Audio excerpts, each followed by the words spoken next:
السلام علیکم ورحمۃ اللہ وبرکاتہ۔ آج کل نکاح بہت ہی زیادہ مشکل ہو گیا ہے۔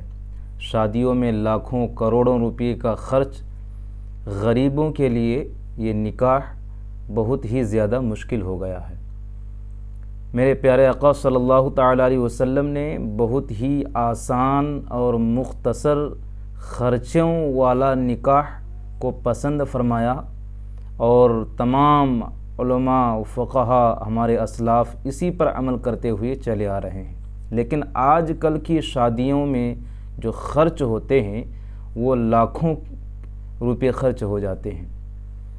شادیوں کا ماحول کیسا ہونا چاہیے، مہر کتنا مقرر ہونا چاہیے، کون کون سی رسم اور رواج شادیوں میں ہمارے اسلام کے نکاح میں ممنوع ہے اور کون سے رسم و رواج جائز ہے، ان تمام چیزوں کے بارے میں آج بات کرنا چاہتے ہیں۔ شادی آسان ہے۔ نکاح حضرت سیدنا آدم علیہ نبینا وعلیہ الصلاۃ والسلام سے شروع ہونے والی عظیم عبادت، نسل انسانی کے وجود میں آنے اور باقی رہنے کا ذریعہ اور صالحین و عابدین کی پیدائش کا سبب ہے۔ نکاح اگر شریعت کے مطابق کیا جائے تو شرم و حیا کے حصول کے ساتھ ساتھ فراخ دستی اور خوشحالی کا بھی سبب بنتا ہے، کیونکہ حدیث پاک میں ہے التمسوا الرزق بالنکاح، یعنی نکاح کے ذریعے رزق تلاش کرو۔ حضرت علامہ عبدالرؤف مناوی رحمۃ اللہ علیہ اس کی شرح میں فرماتے ہیں کہ جب شادی کی نیت اچھی ہو تو یہ نکاح برکت اور رزق میں وسعت کا سبب بنتا ہے۔ شادیوں کے اخراجات بہت ہی زیادہ ہیں۔ فی زمانہ شادیوں میں لاکھوں لاکھ روپے خرچ کرنے کا رجحان بڑھتا جا رہا ہے۔ معاذ اللہ لوگ اس کے لیے سودی قرضہ لینے سے بھی نہیں شرماتے۔ لاکھوں روپے قرض لے کر شادی تو ہو جاتی ہے، مگر دولہا بیچارہ سال ہا سال قرض ہی اتارتا رہتا ہے۔ نکاح آسان ہونا چاہیے۔ ہمارے پیارے آقا حضور سرور کائنات صلی اللہ علیہ وسلم نے اس نکاح کو برکت والا قرار دیا جس میں فریقین کا خرچ کم ہو۔ چنانچہ پیارے آقا صلی اللہ علیہ وسلم نے فرمایا کہ بڑی برکت والا وہ نکاح ہے جس میں بوجھ کم ہو۔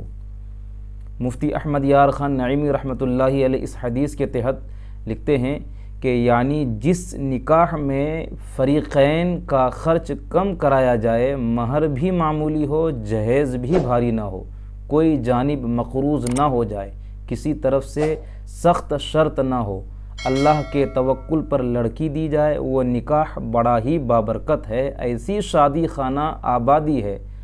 آج ہم حرام رسموں، بیہودہ رواج کی وجہ سے شادیوں کو خانہ بربادی بلکہ خانہ یعنی بہت سارے گھروں کے لیے باعث بربادی بنا لیتے ہیں۔ شادی آسان ہے اگر کل جہان کے مالک صلی اللہ علیہ وسلم کی شہزادی حضرت سیدتنا فاطمہ زہرا رضی اللہ عنہا کے مبارک نکاح اور دیگر صحابہ کرام کی شادیوں کو دیکھا جائے تو پتہ چلتا ہے کہ شادی کرنا آسان ہے، کیونکہ ہمارے لیے رہبر و رہنما یہی ہستیاں ہیں جن کی اتباع دنیا و آخرت میں کامیابی کا ذریعہ ہے۔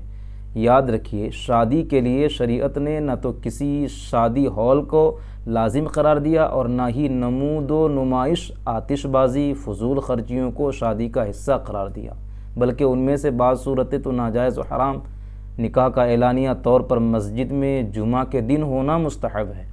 پیارے آقا صلی اللہ علیہ وسلم نے فرمایا اعلنوا ھذا النکاح واجعلوہ فی المساجد، یعنی نکاح کا اعلان کرو، اسے مساجد میں منعقد کرو۔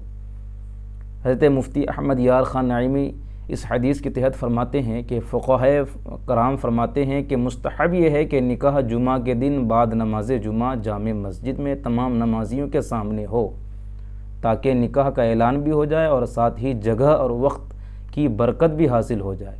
نیز نکاح عبادت ہے اور عبادت کے لیے عبادت خانہ ہی بہتر جگہ ہوا کرتی ہے۔ اب بات کرتے ہیں کہ حق مہر کتنا ہونا چاہیے۔ مہر مقرر کرتے وقت بھی شریعت کی پاسداری کرنی چاہیے کہ کم سے کم مہر 10 درہم یعنی 2 تولہ 7.5 ماشا یعنی 30 گرام 618 ملی گرام چاندی یا اس کی قیمت ہے، اس سے کم نہیں ہو سکتا، خاص سکہ ہو یا ویسی ہی چاندی یا اس قیمت کا کوئی سامان ہو۔ مہر میں اگرچہ کثیر رقم مقرر کرنا بھی جائز ہے، لیکن مناسب رقم مقرر کرنا شرعاً محمود یعنی پسندیدہ ہے، کہ رسول خدا صلی اللہ علیہ وسلم نے ارشاد فرمایا خیرہن ایسرہن صداقاً، یعنی عورتوں میں سب سے بہتر وہ عورت ہے جس کا مہر بہت آسانی سے ادا کیا جائے۔ حضرت سیدنا عبداللہ عبدالرؤف مناوی رحمۃ اللہ علیہ اس کی شرح میں فرماتے ہیں کہ عورت کے مہر کا کم ہونا عورت کی برکت اور بہتری کی نشانی ہے، اور یہ کامیاب نکاح کے لیے اچھا شگون ہے۔ ولیمے کا کھانا، اب اس پر بات کرتے ہیں۔ نکاح کے شکرانے میں دعوت ولیمہ سنت ہے۔ پیارے آقا صلی اللہ علیہ وسلم نے حضرت سیدتنا زینب رضی اللہ تعالی عنہا کے نکاح پر پوری ایک بکری سے ولیمہ کیا۔ ایسا ولیمہ ازواج مطہرات میں سے کسی کا نہیں کیا۔ یہ بہت بڑا ولیمہ تھا کہ ایک پوری بکری کا گوشت پکا تھا۔ اس ولیمہ کے علاوہ باقی ولیموں میں چھہارے، پنیر وغیرہ کھلائے گئے تھے۔